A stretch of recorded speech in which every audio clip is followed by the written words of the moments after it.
guys, it's Robbie at RsIslandCrafts and welcome to my craft room. This is my Whip It Wednesday video where I show you whatever craft project I've worked on this week, no matter how small or how large, whether I just did a couple little stitches or I finished an entire project. I've done a lot of knitting this week and not as much sewing, so I'm trying to set it up so that I alternate between knitting, non-knitting, knitting, non-knitting, so that you non-knitters aren't stuck with a lot of knitting all in one big chunk. But even as a non-knitter, I'm sure you can appreciate the way something is looking, even if it's not a craft that you do. So once again, I've casted on another hat, and since I finished the one last week, I started a new one. I'm still sticking with my bankhead hat, my favorite little pattern, because it gives it that little bit of stretch on a head, so if it's for a girl with a little extra hair or a larger men's hat, it kind of stretches and it brings it back in.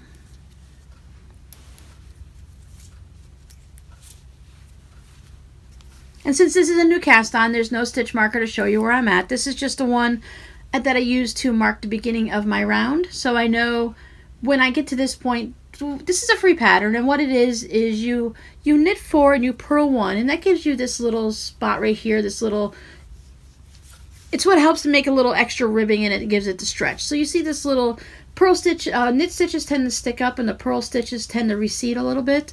So then the next round, it's all knit stitches all the way around. So I've done my 3 inches of ribbing and I'm into the regular part of the hat. I'm going to knit on this until it hits 7 inches, then I'll start decreasing it. And I think I'm at about 5 inches right now with a little extra mocha cat hair. So the yarn that I'm using today, I'm still using my favorite loops and thread. This time it's the Impeccable. I like the way it changes up. This is a Michael's yarn. This color is, it's a seaside color. It's still number 4, so it's a worsted weight, and I'm knitting it on size. I tend to use a smaller needle than it's called for. I like my hats a little bit tighter because they're to keep your head warm, right? Normally they say to knit them, you start with a size 6 for the brim, and then you move into an 8 for the top of the hat. I like to do these on a 5, and then I knit my hat on a 6. It just gives me this nice firm knit, and a lot of it's based on how you knit. I think I knit a little bit average to loose, so I like to go down a needle size and that just tightens it up and makes it nice and warm.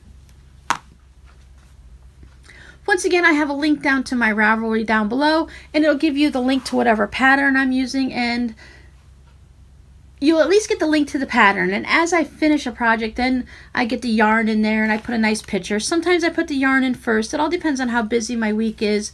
Sometimes I just start this at 8, 9 o'clock at night, and then I don't have my Ravelry page all set up and nice and neat. So that stays in my little froggy bag as usual. And now for my non-knitting, I pulled my button project back out. For those of you who haven't seen it or don't really remember what it looks like, let me give you a little tour. Now this week I added some of the green buttons and I added some of the purples. I'd already had all of these large buttons and these mostly large buttons. As you can see, they're all really big buttons compared to my hand. So then I started moving on to the medium size. And now all this yellow thread that you see, this will be gone. What I'm going to do with my buttons is I'm going to keep them in this section here. So it's kind of a hourglassy shape that's just going to keep going like this. So it's going to change sort of rainbow, red, orange, yellow, green, blue, and purple. Well, not sort of, it is a rainbow. I'm not using very many. I might use some white to put other color buttons on top for an accent. Since I'm using the black fabric, I'm not using any black buttons, and I'm not using things like browns or specifically a dark gray or anything like that. If it's a fun button that's a bird or a star or a heart or something, I'm going to use those. But for your regular average buttons, I'm just sticking with the main colors and in the different types of color saturation, hues, shades, however those fancy color words are. This is going to be the edge of my quilt, and in here I'm going to be doing some sashiko stitches, and it's just different shapes, like maybe some crosses. You could do some lines, and it's going to compress this section so it'll be nice and tight. I haven't decided if I'm doing rainbow colors or just maybe a light gray. Right now I'm leaning towards a light gray just to kind of pop up against all the other button colors. After I get all my large buttons added in and this whole section is filled up, then I have some fun novelty buttons. Like I said, I have birds and stars and hearts. I'm going to add those on top so that they stand above all this background. So this whole section will be all filled with purple, and I'm not making a harsh line. I'm kind of blending the colors so that a little bit of the blue will be in the purple, a little purple in the blue, and it'll go like that as you go through. But I want to make sure I have a nice base coat, and then I'll start adding my small buttons. And then they have these really little tiny buttons so that if I have this all filled in and there's just some little spots where you can see the black, I'll add those little tiny buttons just to fill in those spaces. I have a lot of little tiny buttons. So I learned from the mistake that I made with my last one. So if you haven't been here, I was making it in about an oval or round hoop. And I didn't put enough large buttons down so that my nice fun buttons were getting sucked in and hidden underneath. And then some viewers generously sent me some of these big buttons, like these guys were sent to me. These mostly are things I had. But then if I'd already had my little buttons on, I couldn't add the big buttons. So this time I'm taking it very cautiously, and it's going to be a long project. It's probably going to take me at least a year, if not more. I'm going to make sure I have plenty of the large buttons added in with some of the medium ones like this to filled in. Even if I have to go and shop on eBay and stuff to bring more in, I want to make sure it's all covered, and then I can put the fun buttons on top. And it'll be a long wall hanging that I hang up in my craft room. When I started the hoop one, because it was all in a hoop and it made everything nice and tight, I was doing this little railroad, like a map where you've traveled, and let the different embroidery floss go on, because that's what I'm using to stitch these down. I'm just using embroidery floss. But since this can't actually go in a hoop or anything, I've decided that now I'm just tying them all off. So every time I add a button, I tie it off. And I have what I consider an ugly fabric back here. Once it's all completely done, and I've got the sashiko and everything, well, maybe not the sashiko, I haven't decided. I'm going to be putting a different backing on. So I might want to put the backing on and then do the sashiko. I haven't 100% decided there. But I know with the buttons, after I'm done doing all this, I'll put a backing on it, and you won't see any of these threads. So there's my button project. Like I said, this is a very long-term goal. You'll see it for a few weeks in a row, and then you might not see it again for months. When I was cleaning my room the other day and getting some stuff out of my closet, I did find my needle protectors. And these are just go on. It stops your needles from poking through your project bag or stabbing you, because some of the smaller needles can really get into you. I stuck one into my foot one day, and it's very painful. But these are going to keep my stitches from sliding off. See how it kind of holds it? And that way I can show you what my shawl's looking like.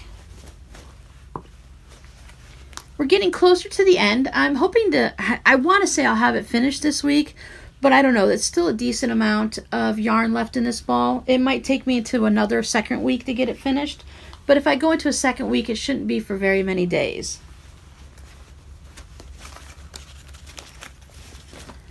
This is the Lion brand ice cream yarn that I picked up at Hobby Lobby. It is color Cookies and Cream. Once again, everything is on my Ravelry page. The shawl pattern is a super eyelet shawl by the Woolly Brew. And last week when I left you, I was right here. So I did get a good chunk down on it. Let me go ahead and move my stitch marker, and then I'll show you what it looks like. Remember, I'm using this stitch marker to show you how much I've done each week, because a lot of times when you're knitting, you can be knitting and knitting and knitting on one of these projects and you feel like you're not getting anything done.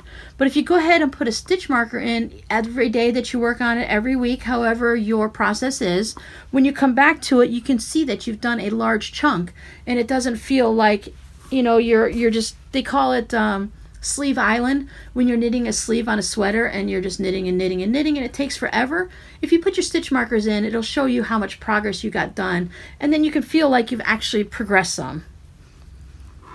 And I do have one that is marking my center stitch, and that's my little snowflake. So once again, my cables aren't long enough to show you the whole shawl. You're just going to get a sneak peek now, and you'll see more when it's finished. So there's the gray, the gradient that's going. I'm well into the lace. This is going to be the bottom of the shawl. You wear this part up on your shoulders. It's not going to change. This is going to be the same pattern all the way through. This isn't a wool yarn, so I'm not necessarily going to be able to block it, but I can steam block it. When you have wool, you get it wet, like you could have a wool wash where you can wash the yarn to get all the oils from your hands out of it, or any dirt, or if you just happen to spill your coffee on it or something, which, you know, try not to do that. And then you take it and you don't like wring it out or anything. You kind of press it in a towel, and then you put it down on like the floor mats, that those foam mats the kids put their puzzles, that you can put the alphabet together and stuff like that. They have special ones, or you can just buy the kids. And then you take some pins and you stretch it, and when you stretch it in both directions, it really opens up this lace. But since this is an acrylic yarn, as you wear it, it's going to stretch the lace down anyway. And this simple lace doesn't need to be opened up too much because it's, like I said, that lattice. And then it has the spine going down the center. So as you wear this, the weight of the yarn will hold it down, and it'll be fine. What's nice is when you're giving a gift and you're using an acrylic-based yarn, it's easy for the person to care for it. They can just wash it, they can let it hang out on the shower curtain or something, or a clothesline, or they can throw it in the dryer.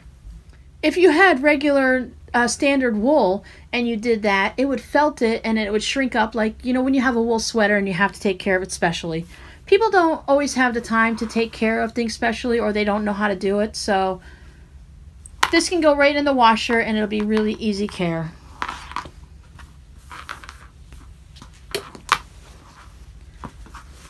So my little spider wall hanging, I just love seeing these oranges pop up every time when I bring it over. I've gone ahead and I finished the facing on it. Now I switched my needle and I tried to be a little bit more careful, not too much. I only had it's black fabric, so it's got fuzzies everywhere. I only have a little bit of the bearding with the the batting coming through. But once again, this is mine. It's going to be going up on my wall, so the back isn't a concern to me. I'm just trying to make sure when I move on to the little art quilts that I want to sell in my art fire shop, you know it, link down below, I want to make sure that I'm putting out a good quality and there's not going to have these issues. So I think I'll just end up changing the facing to a lighter color, maybe a light gray, so that if I do have any of this bearding, it won't be as noticeable, and, you know, because white batting really sticks out really well on black. So now the only thing left I have to do on this is I have to decide how I'm going to hang it. I've been debating whether I don't want to put the command strips up and hang it all the time. I want to have something that I don't always have to purchase something constantly. So when I go to change up my wall, it's not going to have to always say, oh, I got to run to the store and buy new command strips or order them from Amazon before I can put it up. So I'm thinking about putting a little ribbon here. Now granted, I will have to put thumbtacks in my wall, but if I make a lot of quilts of the same, at least width, if not the same height, then if I take this one down when Halloween's gone, I want to put a Christmas one up. If I make it the same size, I don't have to remove the thumbtacks. I can have little ribbon loops here and I can just hang it like that. The only thing I have to be careful of is, depending on whether or not this is perfectly straight, I need to make sure that when I put my ribbon loops that they're located in a spot that it's going to hang nicely. I don't want to put the little casings or whatever it's called up there. I don't want a hanging sleeve on it. I don't want to go through that whole process for something small like this. So that's done. Now I did work on Robbie's socks. And as you can see, I went back to putting them on 2 needles. I tried doing the magic loop 2 at a time, but it just seemed like it was just taking too long to get through both sides, both socks, to get to the back side. And once again, I can just pick this up and I can just knit through one sock. This is where I was when I left you last week. So this sock, I just took off the needles and let it sit there. And this is the one I actually worked on, and it's from here up. So this way I can just knit through these 38 stitches and set it down. I didn't have to knit through the whole 76. So even halfway through, I can still just stop right here. It's not as easy to stop when you're knitting them 2 at a time. Now, a lot of people love doing 2 at a time and they just whip through it. But we all have our own different techniques and how we do it. So there's Robbie's sock in the Deborah Norville Serenity sock weight in the color Amethyst. Still, it's very, very soft. I think he's really going to like these. I hope it wears well because it is a very, very soft yarn. This would definitely be nice for a shawl or a cowl. Or if I just drop it on the floor. So there you go, Robbie's socks. Got a bit of work done on those. And here's the big one. I did finish the unicorn. Woo, yay! Okay, so the unicorn is all finished. I went ahead and zoomed it in so you can see really well on that. In my stash, I found this really nice, you can see the sparkle in that yarn, in that thread now. I found these fun sparkly colors that I had.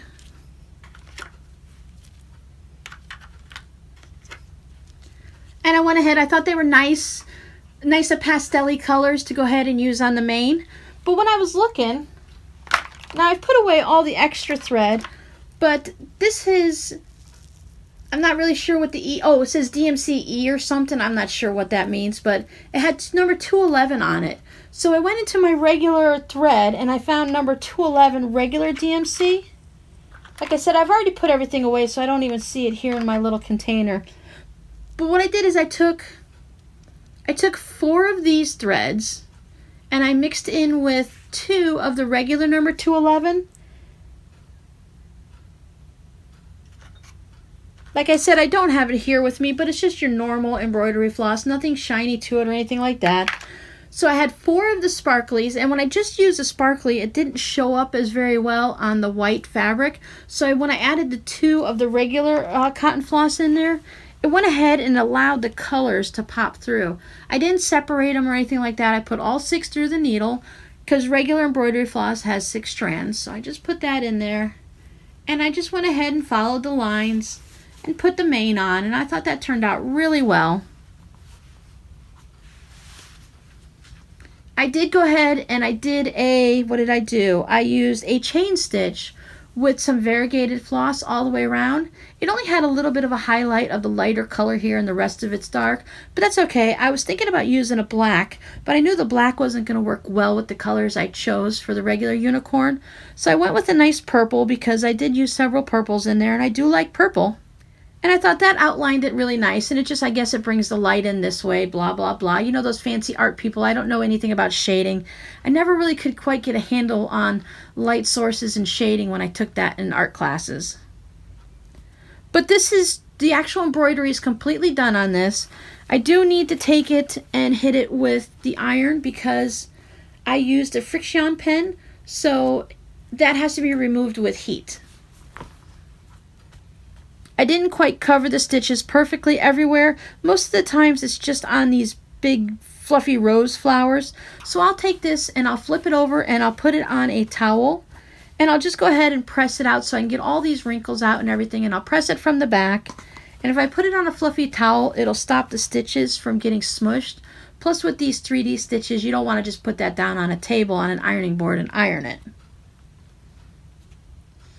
Then I have to decide if I want to put it in a wooden embroidery hoop and hang it on my wall that way, or if I want to turn it into some type of a quilted art quilt like this. I am actually leaning towards making it into a quilt. I was thinking about putting some type of a backing so I can make this actually into a circle, and then putting that on top of a rectangular art quilt like this. Maybe something like the size of a notebook paper, because this was in an 8-inch hoop, so and a school paper is 8.5 by 11, so maybe something a little bit larger than that, maybe something about 10 by 12, and then I can just hang it on the wall like that. The embroidery hoops are nice and all, but you have to, I will be hanging them from a pin anyway, but you have to just kind of balance it on the pin and hopefully it stays there. And when we have our windows open, the doors sometimes slam if I forget to put something in front of them. Then it would fall off the wall and stuff like that, and I just don't want to deal with any of that. So chances are I'll probably actually put this and turn it into a standard wall hanging.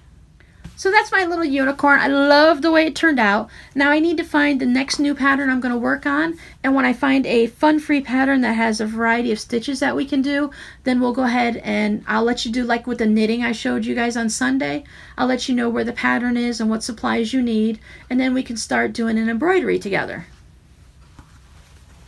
I do have another project that you guys haven't seen but that I've started previously. I made this cute little tote bag. This is Snoopy and it's corduroy. So I thought that was really fun, and I put it with a denim bag just to give it a little bit of strength because the corduroy is a little thicker than your regular quilting cotton, so I wanted to use something sturdy. So I have some dark denim. And then I even put the corduroy strip onto the handles so that each handle has a little Snoopy on it. And then I used some fun red fabric on the inside. This is the Antler cardigan by Tin Can Knits. I'm knitting it on size 4 Chalgu needles, and I'm using the Ultra Mellow Spun DK from Mary Maxim. Let me show you one of the labels. I'd already knit this sweater once, and it came out way too large, even after I washed it, because it's a, let's see, it's 70% acrylic, 30% nylon, so it's not going to actually shrink, but I was dreaming, you know, when you make something, you kind of hope it's going to get better if maybe you wash it. Well, it didn't get any better, so I had to take that entire sweater apart. But don't worry, I didn't take too long. It only took me 2 weeks to knit it, because if I'm exclusively knitting on a sweater and it's a simple one like this, I can really knit it in just a couple weeks. It does take a little longer to weave in all the ends because I'm changing colors. But anyway, I'm using the Ultra Mellow Spun by Mary Maxim. On the website, they have the actual colors, but for here, they just have different shades. And I'll show you the different colors I'm using. Now, before I picked this up the other day, I was right here. So I've only put a few rows onto it. This is it's a cardigan, so, you know, it's not a pullover. This is the whole thing, the sides and the back, and it wraps around to the front of you. For this one, you start knitting it at the bottom of the sweater and you knit your way up. And what I did is I put a little fun, it's kind of a ribbing. I don't remember the name of it, but instead of doing the knit 2, purl 2, you do the knit 2, purl 2, and then I believe you knit a row. But anyway, so it's got this nice ribbing. Some of the ribbing, the other way you do it, when it sits on your body, it goes like this and then it stretches out and it just looks a little funny. So I went with just this type of a ribbing. And then I've decided I'm going to do 16 rows of a color, and then I separate each color with 2 rows of black. Now, yes, this is a very bright sweater. I'm right up to the point where I'm going to be putting 2 rows of black, and then this blue is my next color. A very bright sweater, but I wanted a very fun, bright, you're going to recognize me in a crowd sweater. The next sweater I make is going to be more of a calm, mellow one. I'm going to be doing a cable sweater next. So I need to get through this one, and yes, I have a lot to go still because I like to make mine. Sometimes they make them so that it just stops right at the waist or just below it, but I like mine to go maybe about halfway down your butt. I don't want to sit on it when I sit down, but I want to have it to go down and cover more of my waist. And my, you know, the hip area, because we're women. Some of us have a little bit of an extra hip area, and I like to make sure it covers that. So this is what I've been knitting on just the last few days. Like I said, I just picked it up once and knit a few rows. So we're starting to get, it's not cooler yet. It is only September here. We're not going to get into sweater weather until more November or December, so I do have plenty of time to get this done. But I wanted to make sure I got this done sooner rather than later so I can start the next sweater and have that done also, so when we're getting into the January and February cooler weather, I'll have a second sweater to wear around the house. So like I said, I've just hit to the point where I'm going to be putting the 2 rows of black, and then I'll be adding this blue in. And that's all the colors I have, except I do have a bright neon lime green that I'm going to be putting on the cuffs. I don't have that with me right now because that's not until I get to the sleeves. So there's my Antler cardigan, and that's all I worked on this week. I say that's all, but I've worked on several projects. It's kind of strange that I didn't work on anything sewing this week, but next week I'll have plenty of sewing, I'm sure. So thank you guys for hanging out with me while I chat about what I've been working on this week, and I'll see you in the next video. Bye!